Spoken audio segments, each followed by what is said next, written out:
Presented by SSC. Presented by SSC. तोर डोली जे भातार ले जाइए,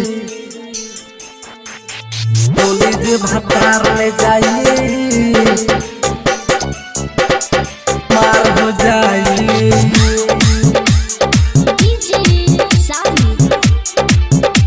तो दुआरा पर मार हो जाइए, मार हो जाइए।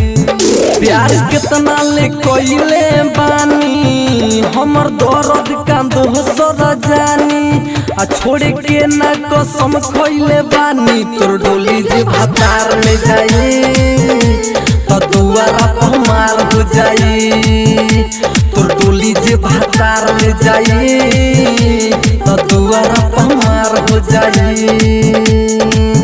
प्यार कितना ले कोइले बानी, हमर दर्द का दोसर जानी, छोड़ के ना कसम खोइले बानी। तोर डोली जे भातार ले जाई तो दुआरा पर मार हो जाई। तोर डोली जे भातार ले जाई तो दुआरा पर मार हो जाई। तोर डोली जे भातार ले जाई, डोली जे भातार ले जाई, मार हो जाई।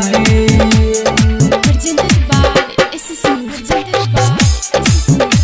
तो दुआरा पर मार हो जाई, मार हो जाई। तोरा भाई से मार पीट कोइले रही, अपना मम्मी से जाके बतैले रही, बतैले रही, बतैले रही। तोरा भाई से मार पीट कोइले रही, अपना मम्मी से जाके बतैले रही। तुहरा के पतोह अपन माने ले रे, ओकर कंगन तोरा के पहनैले रही। जब हंसी जमाना सारा बोला कहवा हम हवा लुकाए। तोर डोली जे भातार ले जाई तो दुआरा पर मार हो जाई। तोर डोली जे भातार ले जाई तो बुझी हम की मार हो जाई।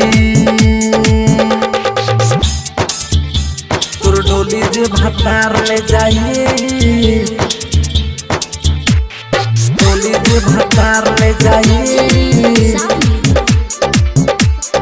मार हो जाई। Presented by SSC. Presented by SSC. तो दुआरा पर मार हो जाई, मार हो जाई। तोरे ला बेचनी दुआरा के पाड़ा रानी, तोहर हो गइल उम्र 18 रानी, 18 रानी, 18 रानी। तोरे ला बेचनी दुआरा के पाड़ा रानी, तोहर हो गइल उम्र 18 रानी। अब पवन सिकंदर कहाँ जाई रे, राजा अभिषेक के नावे हो जइबू रानी। हम काई हवा कंठी डोलाएम, तोरे चलते का जहर खाएम। तोर डोली जे भातार ले जाई तो दुआरा पर मार हो जाई। तोर डोली जे भातार ले जाई तो दुआरा पर मार हो जाई, दुआरा पर मार हो जाई। Recording Studio Red Angel Music Roxol।